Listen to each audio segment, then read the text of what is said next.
Five Eyes 플러스 4가 될지 Nine Eyes가 될지 한국 외에도 일본, 인도, 독일도 뒤이어 언급이 되긴 했지만 그동안 독일, 프랑스도 실패한 Five Eyes에 들겠다고 일본이 갖은 노력과 열렬한 로비를 하면서 바람을 잡고 이제 일본도 곧 Five Eyes 동맹에 가입하게 된다거나 독일, 프랑스, 일본이 들어가 Eight Eyes가 된다는 등 이미 Five Eyes의 동맹국이 된 듯 설레발치던 걸 생각하면 일본이 그 첫 번째로 거론되어야 했지만 동맹 제안국으로 한국이 먼저 언급됨으로써 일본은 한국이 일본을 또다시 추월했음을 절감했을 것입니다.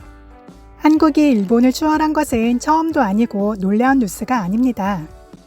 그럼에도 일본의 NHK 방송에서 1인당 GDP와 평균 임금에서 한국이 일본을 추월했다며 한일 관계가 이제는 과거처럼 수직적 관계가 아닌 수평적 관계로 변화했다고 방송을 했는데요.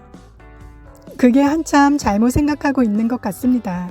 굳이 서열을 매기는 작태가 한심하긴 하지만 굳이 지적하자면 수평적 관계가 아닌 수직적 관계가 맞죠. 이젠 한국이 위에 있는.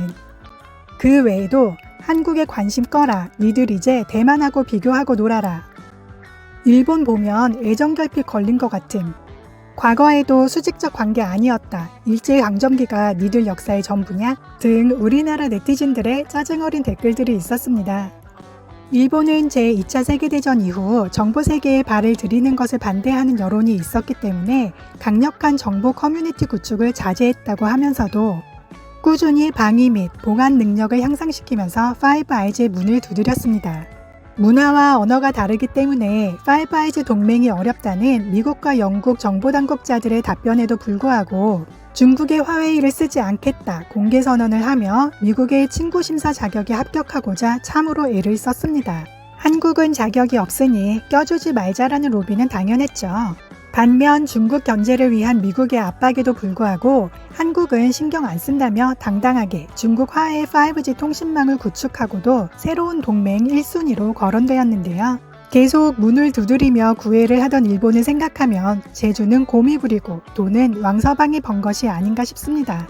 Five Eyes, 즉 눈은 미국인데 중국이 되려 지켜보고 있다를 시전하며 눈이 5개든 10개든 조심하라. 그렇지 않으면 눈이 찔려 멀게 될 것이라고 대중국 행보의 핵심 주축인 Five Eyes를 겨냥해 경고를 날리기도 했죠. 미래의 전장은 북핵뿐 아니라 사이버 영역과 우주 공간으로 확장될 수밖에 없으며 우리나라도 체계적 미래 군사력 건설을 위해 다변화되는 미래 안보 환경에 발빠르게 대처해야 할 때입니다. 이에 정보력과 동맹만큼 중요한 것이 없을 것입니다. 그러나 Five Eyes의 사찰이 반기문, 넬슨 만델라, 존 레논, 찰리 채플린, 앙겔라 메르켈, 토니 블레어 등 개인을 감시하는 것으로 자국 국민의 사생활 권리를 침해할 가능성이 있다는 이유로 비판을 받기도 하는데요. 다이애나 비는 1056페이지의 1급 기밀문서가 있을 정도입니다. 그럼에도 긍정적인 것은 Five Eyes가 주로 외국 정보 수집과 외부 위협에 초점을 맞추기 때문에 큰 문제는 없을 것이라는 것입니다.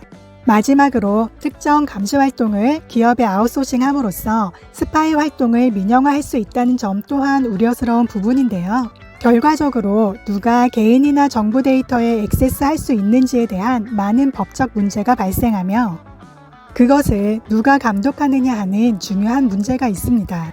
물론 Five Eyes는 조약 및 문서에 기관 간 정보를 제3자에게 공개하는 것을 허용하지 않는다는 규칙이 있기 때문에 기밀은 철저히 유지될 것입니다. 예전처럼 제한된 정보만을 주고받는 소극적인 첩보보다는 동맹을 늘려 정보량을 늘리고 힘을 키운다는 점에 있어서 실보다 득이 많다 할 수 있을 것입니다.